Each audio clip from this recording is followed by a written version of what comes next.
There are mounting questions now over an alleged plot to overthrow Michigan's state government and kidnap the governor. 6 men connected with a right-wing group are charged with attempting to carry out an elaborate plan to kidnap Democratic Governor Gretchen Whitmer for what they called treason. 7 other suspects are charged with providing material support. CBS News Chief Justice and Homeland Security correspondent Jeff Pegues has that story. According to an FBI affidavit, the alleged conspirators met in a room under a trapdoor in a home, spent the summer training with firearms and explosives, and tried to recruit 200 men to storm the state capitol building and take hostages, including Governor Whitmer, who they planned to try for treason. The alleged conspirators used operational security measures, including communicating by encrypted messaging platforms, and used code words and phrases. Prosecutors say the group eventually decided to kidnap Whitmer at her vacation home, even going so far as to conduct surveillance there. One of the alleged ringleaders, Adam Fox, said that Governor Whitmer has uncontrolled power right now and described the plan as a snatch and grab. Another, Barry Croft, later stated, "All good things must come to an end." Governor Whitmer has faced significant pressure from right-wing groups for her refusal to lift strict coronavirus lockdowns, something that also made her a favorite target of President Trump, who in April tweeted, "Liberate Michigan." Later that month, 2 of the suspects are seen at the Capitol with armed militia groups that have been storming the building to fight pandemic restrictions. Some of the suspects were also visible online, their social media accounts riddled with anti-government and pro-gun views. These politicians that keep robbing us and taking our money. But information gathered through confidential informants is what ultimately foiled their alleged plot. Yesterday, Governor Whitmer thanked law enforcement for their efforts, while also pointing the blame at President Trump for what she says is legitimizing the actions of extremist groups. The President of the United States stood before the American people and refused to condemn white supremacists and hate groups like these 2 Michigan militia groups. The president responded last night. And, I see Whitmer today. She's complaining, but it was our Justice Department that arrested the people that she was complaining about. It was my Justice Department that arrested them. Okay, for more on this, let's bring in Chief Justice and Homeland Security correspondent Jeff Pegues. The president says his Justice Department foiled the plot. The Justice Department does not belong to the president. But, Jeff, let's talk about how the FBI learned about this threat. How long had they been investigating? Were they able to infiltrate this group? Tell us what you know, Jeff. Well, they've been on this case for months now because they were able to infiltrate the group. They had confidential informants, they had undercover operatives, they had recordings. So they were on top of this case, and they really threw a lot of resources at it.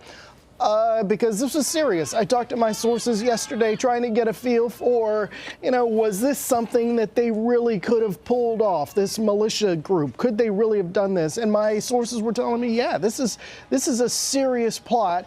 They had the capability to pull off what they were talking about. And that is why you saw the FBI throw all these resources, all that manpower at this case. Jeff, back in February, as you know, the FBI created a domestic hate and crimes terrorism fusion cell to investigate cases that involve working undercover.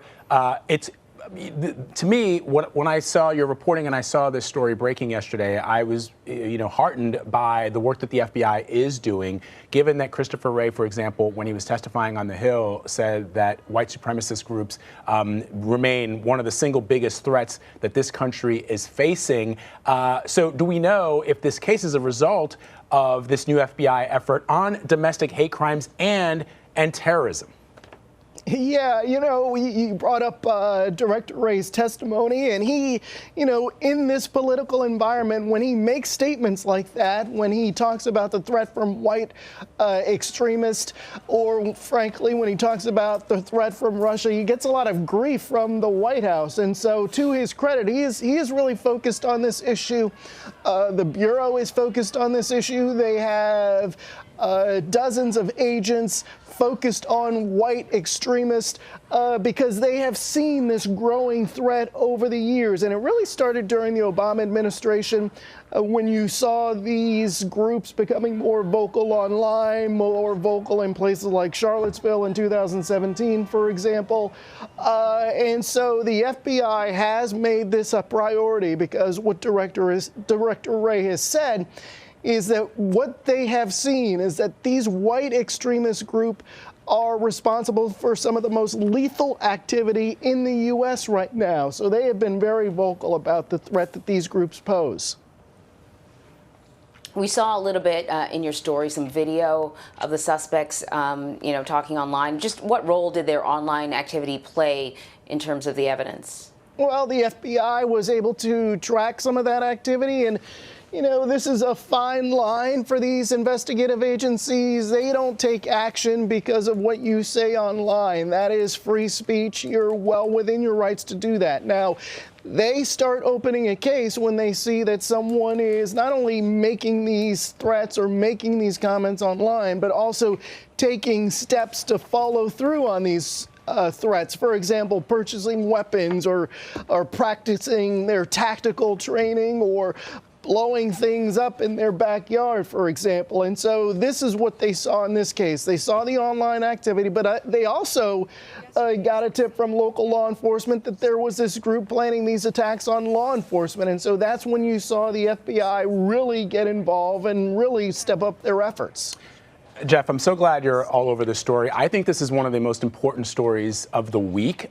Certainly, if this were 6 Muslim Americans or foreign nationals, this story would be front and center for days and perhaps weeks. And so I'm glad you're shedding light on this and bringing to light some of the information that people may not be aware of. Jeff Pegues for us in Washington. Thank you very much.